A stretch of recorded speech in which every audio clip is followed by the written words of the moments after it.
Hi అండి. Good afternoon. ఇంతకుముందు నేను ఓ వీడియో పోస్ట్ చేశాను. అందరూ చూసే ఉంటారు కదా! అదేమిటి అంటే హైదరాబాద్ సిటీ నడిబొడ్డున ఉన్న కూకట్పల్లిలో ఉన్న ధర్మపురి దేవాలయం గురించి నేను పోస్ట్ చేసిన వీడియో. మీరందరూ చూసే ఉంటారు. ఒకవేళ చూడకపోతే దీనికి ముందు ఉన్న ఆ వీడియోని కూడా మీరు ఫాలో అయినట్లయితే ఈ వీడియో కనెక్షన్ మీకు తెలుస్తుంది. అందులో సగం వీడియో పెట్టాను. మళ్ళీ ఇక్కడ ఎందుకంటే లెంగ్త్ ఎక్కువైపోతుంది కాబట్టి ఇక్కడ సెకండ్ వీడియోగా నేను పోస్ట్ చేస్తున్నాను. చూసారా ఆ దేవాలయం మధ్యలో ఎంత అద్భుతంగా ఉందో. ఈ సమ్మర్లోనే ఇలా గ్రీనరీ అక్కడ ఎంత బాగా మెయింటైన్ చేస్తున్నారు ఆ దేవాలయం వాళ్ళు. మధ్యలో ఇలా గ్రీనరీ, విఘ్నేశ్వరుడు, చుట్టూ ధ్యాన మందిరం, అలా అన్ని రకాల దేవతలు, వెంకటేశ్వరుడు, కళ్యాణ వెంకటేశ్వరుడు, స్ఫటికలింగంతో శివలింగం, స్ఫటికలింగంతో ఈశ్వరుడన్నమాట. ఇదిగో ఇది ధ్యాన మందిరం. లోపలికి వెళ్ళి చూస్తే ఎంత ప్రశాంతంగా ఉందో. ధ్యాన మందిరం అంటేనే ప్రశాంతత ఉంటుందనుకోండి, కానీ ఇక్కడ వాళ్ళు మెయింటైన్ చేస్తున్న తీరు చూస్తూ ఉంటే చాలా చాలా అద్భుతంగా అనిపించింది. నాకైతే అక్కడే కూర్చుని కాసేపు ధ్యానంలో కూర్చుందామా అని కూడా అనిపించింది. కాకపోతే నిన్న మా షెడ్యూల్ చాలా బిజీ కాబట్టి నేను అక్కడ కూర్చోవడం కుదరలేదు. ఆ ప్రక్కనే చూసారా అరుణాచల శివుడు, ఆయన కూడా ఇక్కడ కొలువై ఉన్నాడు.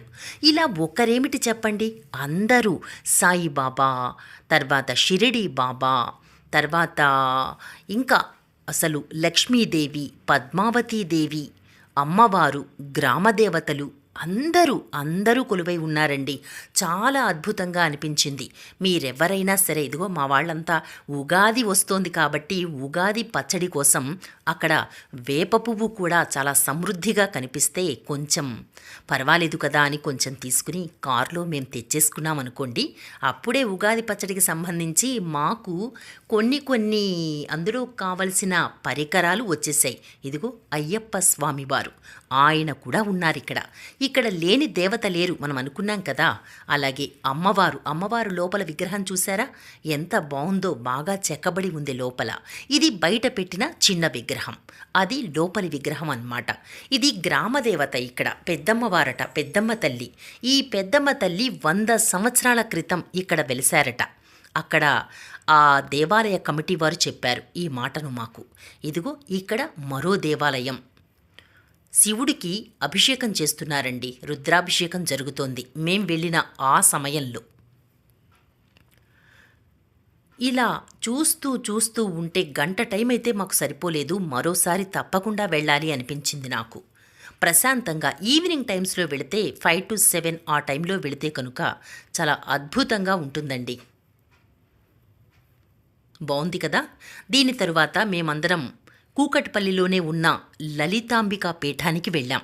అక్కడ భగవద్గీత పారాయణ, లలిత సహస్రనామ పారాయణ ఇవన్నీ చేశామండి. అవి కూడా మీరు చూడాలనుకుంటున్నారా? అయితే తప్పకుండా తర్వాతి వీడియోకి మీరు కూడా వచ్చేయండి. అక్కడ మా ఫ్రెండ్స్ అందరం కలిసి, మా బృందం అందరం కలిసి మేము మాట్లాడిన విధానం, అక్కడ గురువుగారు ఇచ్చిన స్పీచ్ను కూడా మీరు చూడొచ్చు. గురువుగారు 4 మంచి మాటలు చెప్పారు. 4 వేదాల సారాంశమే భగవద్గీత అంటూ ఆయన చెప్పిన 4 మాటలు కూడా చాలా అద్భుతంగా. ఇదిగో లలితాంబిక అమ్మవారు, లలితాపీఠం. మీరు కూడా వచ్చేయండి. అక్కడ గురూజీ చెప్పిన 4 మాటలు, మేమందరం మా ఫ్రెండ్స్ అందరూ చెప్పిన భగవద్గీత పారాయణం గురించి చెప్పిన మాటలు మీరు కూడా వినాలనుకుంటే తప్పకుండా రావాల్సిందే. మేమందరం మా అపార్ట్మెంట్లో నిత్యం పారాయణ చేస్తూ ఉంటామని ఇంతకుముందు నేను చెప్పాను. ఇదిగో మేమందరం అన్నమాట. వీళ్ళందరూ తర్వాత భగవద్గీత పారాయణ గురించి మాట్లాడారు. అవన్నీ అంటే ఎలా చేశాము, తృప్తిగా ఉందా లేదా అనే విషయాలు వీరందరూ చెప్పారు. కాబట్టి మీరు అది కూడా చూడాలి అనుకుంటే నెక్స్ట్ వీడియోను తప్పకుండా ఫాలో అవ్వండి. వీడియో నచ్చినట్లయితే లైక్ చేయండి, షేర్ చేయండి, సబ్స్క్రైబ్ చేయడం మాత్రం మర్చిపోకండి. నెక్స్ట్ వీడియోలో కలుసుకుందాం. అందాక సెలవు. నమస్తే.